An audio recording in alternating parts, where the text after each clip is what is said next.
ओम श्री शक्ति नमः। ओम श्री शक्ति नमः। ओम श्री शक्ति नमः। ओम श्री शक्ति नमः। वशिष्ठ जी के द्वारा सोम शर्मा के पूर्व जन्म संबंधी शुभाशुभ कर्मों का वर्णन तथा उन्हें भगवान के भजन का उपदेश।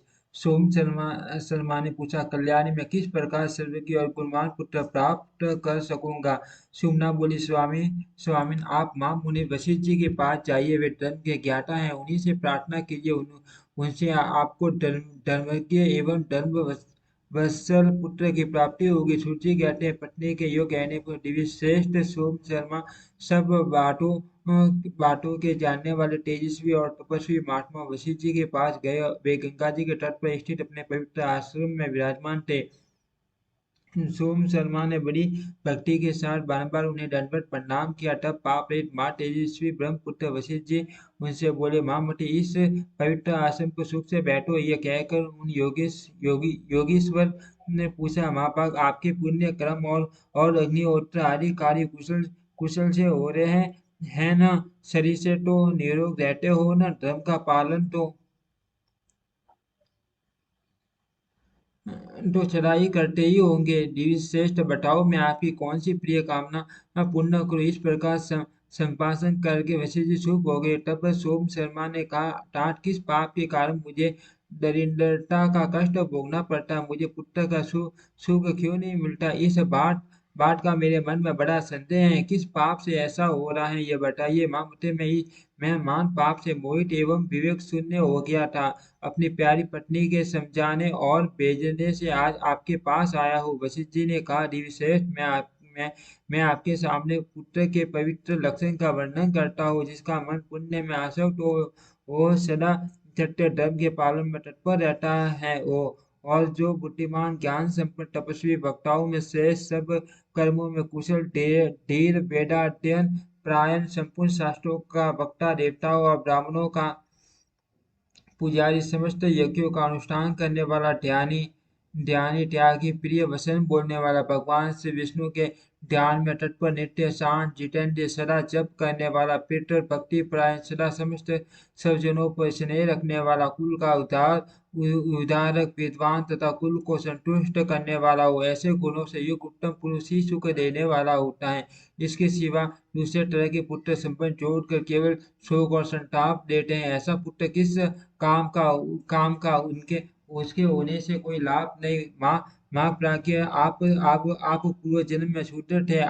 आपको धर्म का ज्ञान नहीं था। आप बड़े लोभी थे। आपने एक स्त्री और बहुत से पुत्र थे। आप दूसरों के साथ सदा द्वेष रखते थे। आपको सत्य का कभी सर्वन नहीं किया। आपने सत्य का कभी सर्वन नहीं किया था। तीर्थों की यात्रा नहीं की थी। माँ मते आपने एक ही काम किया था, खेती करना। बार बार बार आप उसी में लगे रहते थे। दिवसेठ आप पशुओं का पालन भी करते थे। पहले गाय पालते थे, फिर भैंस और घोड़ों को भी पालने लगे लगे आपको आपने अन्न को बहुत महंगा महंगा कर रखा था। आप इतने निर्दयी थे कि कभी किसी को किंचित भी दान नहीं किया, देवताओं की पूजा नहीं की, पर्व आने पर ब्राह्मणों को धन नहीं दिया तथा श्राद्ध काल उपस्थित होने पर भी आपने श्रद्धापूर्वक कुछ नहीं किया। आपकी साध्वी स्त्री कहती थी, आज आज श्राद्ध का दिन है। ये ससुर के श्राद्ध का समय है। और ये सास के माँ मते हुई उसकी ये बातें सुनकर आप घर छोड़ कहीं अन्यत्र भाग जाते थे। आपने धर्म का मार्ग न कभी देखा था न सुना नहीं था। लोभी आपकी माता लोभी, पिता लोभी, भ्राता लोभी, स्वजन एवं बंधु था। आपने सदा के लिए धर्म को तिलांजलि देकर एकमात्र लोक का ही आश्रय लिया था। इसीलिए आप दुखी और गरीब से पीड़ित हुए हो। आपके हृदय में प्रतिदिन मात्र तृष्णा बढ़ती जाती थी। रात में सो जाने पर भी आप सदा धन की ही चिंता में लगे लगे रहते थे। इस प्रकार कम हजार लाख करोड़ करोड़ अरब खरब और 10 खरब सोने की मोहरें आपको प्राप्त हो गई। फिर भी ये तृष्णा आपका पिंड नहीं छोड़ती थी, वह सदा बढ़ती ही रहती थी। आपने कभी दान होम या धन का उपभोग भी नहीं किया। जितना कमाया सब जमीन के अंदर गाड़ दिया। आपने पुत्रों को भी उस गड़े हुए धन का पता न था। हुए का ढंग का पता न था। तो आपके हत्थे में तृष्णा की आग प्रज्वलित होती रहती थी। उसी के दुख से आपने कभी सुख नहीं मिलता था। तृष्णा की आग से संतप्त होकर आप हाहाकार मचाते और अचेत रहते थे।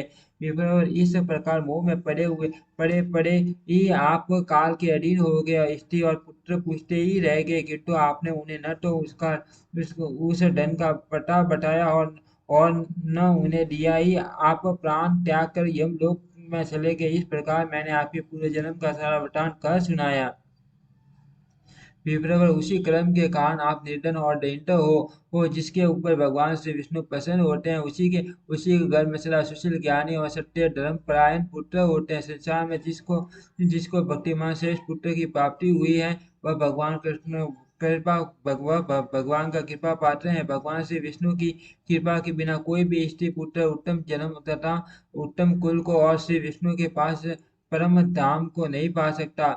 सोम शर्मा ने पूछा, ज्ञान विज्ञान के पंडित विप्र वशिष्ठ जी, यदि ऐसी बात है तो मुझे ब्राह्मण वंश में जन्म कैसे मिला, इसका कारण बताइए। वशिष्ठ जी बोले, ब्राह्मण पूर्व जन्म में आपके द्वारा एक धर्म संबंधी कार्य भी बन गया था, उसे बताता हूँ। उस दिनों एक निष्पाप सदाचारी अच्छे विद्वान विष्णु भक्त और धर्मात्मा ब्राह्मण थे, जो तीर्थ यात्रा के व्यास से समूची पृथ्वी पर अकेले विचरण किया करते थे। एक दिन वे मां मुनि घूमते घामते आपके घर आए। विशेष उस समय उन्होंने अपने ठहरने के लिए आपसे कोई स्थान मांगा। आप बड़ी प्रसन्नता के साथ बोले, विद्वान, आज मैं धन्य हो गया। आज आज आज मैंने पावन तीर्थ की यात्रा कर ली तथा इस समय मुझे मुझे आपके दर्शन से तीर्थ सेवन का फल प्राप्त हो गया। यह कहकर आपने उन्हें ठहरने के लिए परम पवित्र गौशाला का स्थान दिखलाया और वहां ठहरा कर उनके शरीर की सेवा करके दोनों पैरों को भी दबाया। फिर उनके स्वर्णों को जल से धोकर स्वर्णोदक से अपने मस्तक का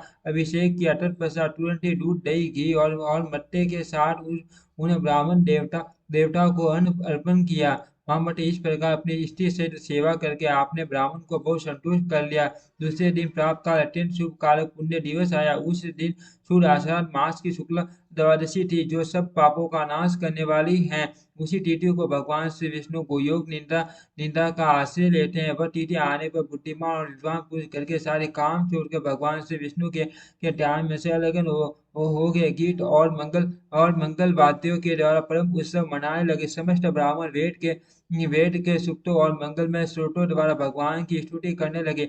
ऐसे महोत्सव का अवसर पाकर वे श्रेष्ठ ब्राह्मण उस दिन वहीं ठहर गए। उन्होंने एकादशी का व्रत किया और उसका महात्म्य भी पढ़कर सुनाया। आपने अपनी स्त्री और पुत्रों के साथ एकादशी से होने वाले उत्तम पुण्य का वर्णन सुना सुना उस महापुण्य में प्रसंग को सुनकर स्त्री और पुत्र से प्रेरित हो ब्राह्मण के संसर्ग से आपने भी एकादशी व्रत का आश्रय किया। स्त्री और पुत्रों के साथ जाकर प्रातः काल स्नान किया और प्रसन्न मन से गंध पुष्प आदि पवित्र उपचारों तथा सब प्रकार के नैवेद्यों द्वारा भगवान श्री मधुसूदन की पूजा की। फिर नृत्य और गीत आदि के द्वारा उत्सव मनाते हुए रात्रि में जागरण किया। तत्पश्चात भगवान को स्नान कराकर भक्ति के साथ बारंबार उनके चरणों में मस्तक झुकाया और महात्मा ब्राह्मण के दिए हुए भगवान के स्वर्णोद का पान किया, जो परम शांति प्रदान करने वाला। इसके बाद ब्राह्मण को भक्ति पूर्वक प्रणाम करके आपने उन्हें उत्तम दक्षिणा दी और पुत्र एवं पत्नी आदि के साथ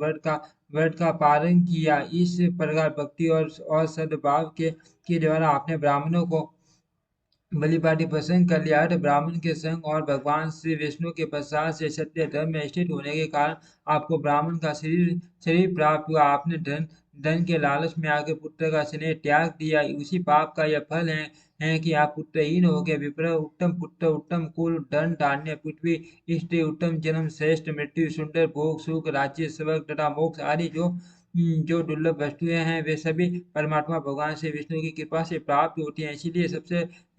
इसीलिए आपसे भगवान नारायण की आराधना करके आप उस उत्कृष्ट पद को प्राप्त कर सकोगे, जो श्री विष्णु का परम पद कहलाता है। माँ बाप, ये जानकर आप श्री नारायण के भजन में लग जाओ। सूत जी कहते, वशिष्ठ जी के द्वारा इस प्रकार समझाए जाने पर वे महानुभाव ब्राह्मण हर्ष में भर गए और भक्ति पूर्वक महर्षि वशिष्ठ के चरणों में प्रणाम करके उनकी आज्ञा ले अपने घर को पधारे। वहां पहुंचकर अपनी स्त्री सुमना से प्रसन्नता पूर्वक बोले, प्रिय, आपकी कृपा से ब्रह्म ऋषि वशिष्ठ जी के द्वारा ही मुझे अपने पूर्व जन्म की सारी चेष्टाएं ज्ञात हो गई।